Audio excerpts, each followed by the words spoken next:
नमो नमः। आज हम कठोपनिषद का आगे का भाग पढ़ेंगे। पूर्व में हमने पढ़ा था कि जो वाजश्रवस नाम का एक ऋषि है, उसने सर्ववेदस नाम का कोई यज्ञ किया है जिसमें अपना सर्वस्व दान दे दिया जाता है। और उस समय उस यज्ञ में वह अपनी ऐसी गायों को भी दान देने लगता है जो अब किसी काम की नहीं है, ना तो दूध दे सकती है, न घास खा सकती है, न जल पी सकती है। यानी अत्यंत कमज़ोर और मरणासन अवस्था वाली गायों को भी वह दान दे देता है। क्यों? क्योंकि उसमें अपना सर्वस्व दान देना उस यज्ञ का कर्म है। तो उस समय उसका पुत्र जो नचिकेता है वह बैठकर इस सारी घटना को देख रहा होता है। तब वह सोचता है कि इस प्रकार का दान देता हुआ मेरा पिता उन लोगों को जाएगा जो अनंदा नाम यानी आनंद से रहित लोग हैं। इसलिए अब वो पिता के पास जाकर के पूछता है कि स होवाच पितरम तात कस्मै माम दास्यतीति द्वितीयं तृतीयं तम होवाच मृत्यवे त्वा ददामीति। तो स होवाच उवाच वह निश्चित ही बोला, पितरम पिता से जाकर के वह बोला, तात कस्मै माम दास्यतीति, हे पिता आप मुझे कस्मै किसके लिए, माम दास्यतीति मुझे को किसके लिए दोगे। एक बार बोला, पिता ने नहीं सुना। द्वितीयम दूसरी बार फिर बोला। तृतीयम फिर बोला, तात कस्मै माम दास्यतीति। तम होवाच बार बार अपने पिता से बोला। तब उसका पिता बोला, तम होवाच उसका पिता उससे बोला, मृत्यवे त्वाम ददामीति, तुमको मैं मृत्यु को देता हूँ। इस प्रकार से वह उसको गुस्से में झुंझलाहट में पिता बोल देता है। अक्सर माता पिता झुंझलाकर अपने संतान जब बार बार किसी बात की जिद करती है तो वो इसी तरह से कुछ बोल देते हैं कि चले जाओ इस वक्त हम मेरे पास से। इस तरह से उसके पिता ने मृत्यवे त्वा ददामीति, मैं तुमको मृत्यु के लिए देता हूँ, इस प्रकार से कहता है। तो अब आगे देखिए, अब वो नचिकेता फिर विचार करता है। बहुनामेमि प्रथमो बहुनामेमि मध्यमः किम स्विद यमस्य कर्तव्यम यन्मया अद्य करिष्यति। तो वो विचार करता है, मृत्यु को जब उसके पिता ने दे दिया, मृत्यु यानी यमदेव के नाम पे उसको दे दिया गया है। तो अब वो विचार करता है। क्या विचार करता है? बहुनाम एमि प्रथमः, कि मैं बहुतों में से प्रथम हूँ यानी बड़ा हूँ। बहुनाम एमि मध्यमः, बहुतों में से मैं छोटा हूँ। किम स्विद यमस्य कर्तव्यम यद मया अद्य करिष्यति, कि यमस्य किम स्विद कर्तव्यम, यम का ऐसा कौन सा कर्तव्यम यानी कार्य है, यद जो मया मेरे द्वारा अद्य करिष्यति आज किया जाएगा। मतलब मैं कुछ लोगों से छोटा भी हूँ, कुछ से बड़ा भी हूँ, लेकिन मैं यम का कौन सा कार्य पूरा कर पाऊँगा जो आज मुझे पूर्ण करना। इस प्रकार, क्योंकि अगर पिता दान दे रहा तो मैं किसी न किसी योग्य होना जरूरी है मेरा, ताकि मैं यम के किसी कार्य आ सकूं, किसी काम आ सकूं। तो इस प्रकार से वह यम से कहता है। अब पिता विचार करता है कि अरे मैंने तो गलती से क्या कह दिया कि भाई यम को तुम्हें देता हूँ। तो वो कहता, अरे मैं तुम्हें किसी यम को नहीं देता हूँ। इस प्रकार से पिता विचार करता है। तब अब जो छोटा सा बच्चा नचिकेता है वो अपने पिता को उपदेश करता है। क्या कहता है? अनुपस्य यथा पूर्वे प्रतिपश्य तथा परे सस्यमिव मर्त्यः पच्यते सस्यमिव आजायते पुनः। तो वो अपने पिता को समझाता है, अनुपस्य यथा पूर्वे, कि देखो जैसे पूर्व में थे प्रतिपस्य तथा अपरे, बाद वालों को भी देखो। सस्यम इव मर्त्यः पच्यते सस्यमिव आजायते पुनः, कि जो ये मर्त्य यानी मरणशील जो मनुष्य है, सस्यमिव, सस्य कहते हैं धान को, धान जैसे उगता है काट दिया जाता है, फिर उगता है, फिर काट के नष्ट कर दिया जाता है। तो सस्यम एव मर्त्यः, मर्त्यः मनुष्य जो है, सस्यमेव वो धान के समान, पच्यते पच जाता है, पक जाता है और काट दिया जाता है। सस्यमेव आ जायते पुनः, और धान के समान ही पुनः आ जायते, पुनः उत्पन्न हो जाता है, यानी मनुष्य उत्पन्न होता है, मृत्यु को प्राप्त होता है और पुनः नया जन्म लेकर के आ जाता है। मतलब किसी भी परिवार में या लोक में हम देखते हैं तो कुछ लोग मृत्यु को प्राप्त होते रहते हैं, तो कुछ लोग नए जन्म लेते रहते हैं।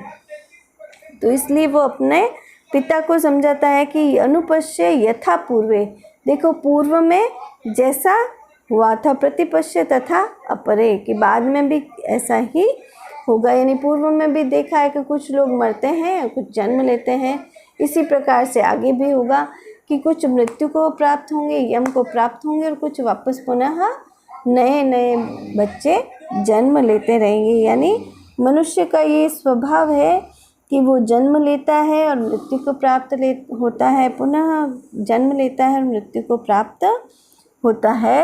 यानी मनुष्य की प्रकृति है कि मृत्यु और जन्म शाश्वत धर्म है उसके। और ऐसा कोई भी व्यक्ति नहीं है जिसने जन्म लिया हो और उसकी मृत्यु नहीं हुई हो। अमर कोई भी नहीं है जिसने जन्म लिया है, उसकी मृत्यु भी अवश्यम भावी है। इसलिए आप मुझे ऐसा रोकिए मत कि मैं ना, मुझे यम के यहाँ जाने से मत रोके कि भाई मेरा पुत्र मृत्यु को प्राप्त हो जाएगा, क्योंकि हमारे जो पूर्वज थे उन्होंने किस तरह से सत्य का पालन किया था, वचनों का पालन किया था, तो उसी प्रकार से आप भी कीजिए। यदि हमारे पूर्वजों ने किया है इसलिए हम कर रहे हैं, तो हम भी यदि सत्य वचन या अपने वचन की सत्यता को रखेंगे तो हमारे पीछे आने वाली पीढ़ियां उससे अनुप्रेरित होकर के वो भी सत्य का पालन करेगी। इसलिए आप शोक मत कीजिए कि मुझे मृत्यु के पास भेज करके कोई दोष कर रहे हैं, इसमें कोई दोष नहीं है। अब ये जो नचिकेता है अब यम के पास पिता की आज्ञा लेकर के चला जाता है। और इस पूर्व के अलंकार श्लोक में देखिए बहुत ही सुंदर उपमा के द्वारा संसार की नश्वरता का वर्णन किया गया है। खेती जो पहले बोई जाती है और उगकर धीरे धीरे पकती है, पककर नष्ट काट दी जाती है, फिर बो दी जाती है। उसी प्रकार मनुष्य उत्पन्न होता है, बड़ा होता है, मृत्यु को प्राप्त होता है, फिर मर जाता है, फिर किसी और रूप में जन्म ले लेता है। अब देखिए अगला श्लोक, वैश्वानरः प्रविशति अतिथिर्ब्राह्मणो गृहान् तस्य एतां शांतिं कुर्वन्ति हर वैवस्वतोदकम्। तो अब यह जो नचिकेता है अब यम के द्वार पर चला जाता है। किस प्रकार से? वैश्वानरः ब्राह्मणो अतिथि गृहान् प्रविशति, कि ब्राह्मणः अतिथिः, ब्राह्मण रूपी जो अतिथि है वो वैश्वानरः, वैश्वानर यानी अग्नि, वैश्वानर अग्नि का एक नाम है वैश्वानर। विश्वान नरान नयति इति वैश्वानरः। तो जो अग्नि के समान ब्राह्मण रूपी अतिथि गृहान प्रविशति, घर में प्रवेश करता है। इसीलिए वह जो यम है वो कहता है तस्य एताम शांतिम कुर्वन्ति, इसलिए उसकी शांति करता है। क्योंकि अतिथि जो है वो अग्नि के समान घर में प्रवेश करता है, इसलिए वो जो यम है वह कहता है तस्य एतां शांतिम कुर्वन्ति, इसलिए वह उसको शांत करता है, अग्नि रूपी अतिथि को शांत करते हुए कहता है हर वैवस्वतो उदकम, कि हर ग्रहण करो वैवस्वतो, वैवस्वतः का उदकम यानी जल, कि भाई मुझे वैवस्वत का जल तुम ग्रहण करो। यहाँ पे वैवस्वत विवस्वान शब्द है सूर्य का, और सूर्य के दो पुत्र माने गए हैं, एक तो शनि और दूसरा है यम, इसलिए यम का एक नाम वैवस्वत भी है। विवस्वान का पुत्र यम वैवस्वत। यहाँ पे तस्य अपत्यम अर्थ में अण प्रत्यय से वैवस्वत रूप बना है, विवस्वान से वैवस्वत बना है। तो तुम इस वैवस्वत यानी सूर्य पुत्र यम का उदकम यानी जल स्वीकार करो।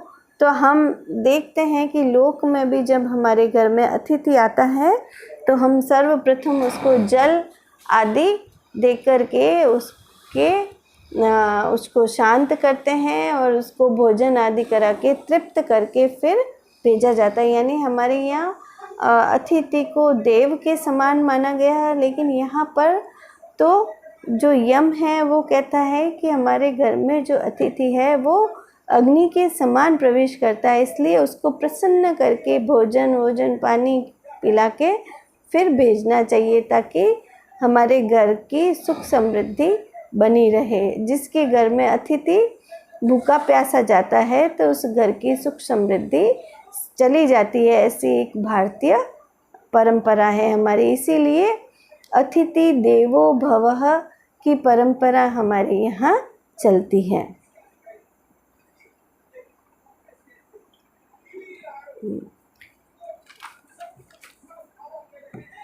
अब अगला श्लोक देखिए, बहुत इम्पोर्टेंट है ये श्लोक। आशा प्रतीक्षे संगतम सुनृताम चेष्टा पूर्ते पुत्र पशुश्च सर्वान् एतद् वृङ्क्ते पुरुषस्य अल्पमेधसो यस्या अनश्नन वसति ब्राह्मणो गृहे।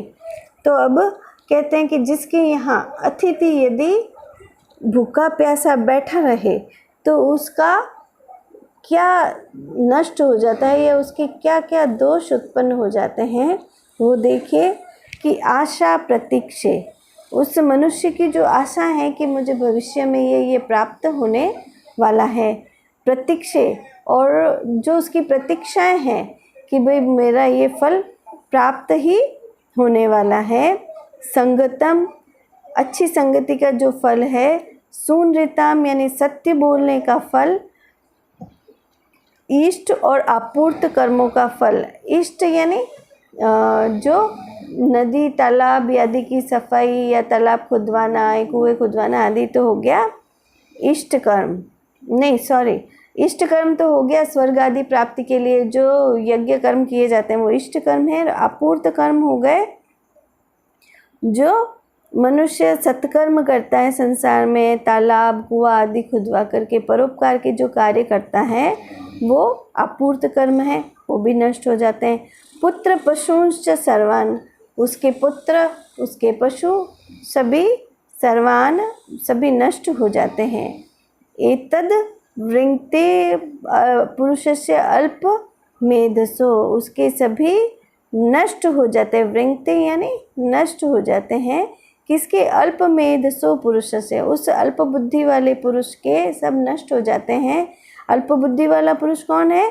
यस्य अनश्नन ब्राह्मणः गृहे वसति, जिसके यहाँ बिना भोजन किए हुए ब्राह्मण अतिथि गृहे वसति, जिसके घर में ऐसा ब्राह्मण अतिथि जो बिना भोजन किए ठहरता है वह अल्पमेधसः पुरुष है, अल्प बुद्धि वाला पुरुष है, जिसके घर में सब कुछ नष्ट हो जाता है। सब कुछ यानी उसकी आशा प्रतीक्षा, संगति का फल, सत्य बोलने का फल, इष्ट और अपूर्त कर्मों का फल, पुत्र और पशु, सभी उसकी सारी समृद्धि नष्ट हो जाती है। इसलिए अतिथि सत्कार परम आवश्यक है।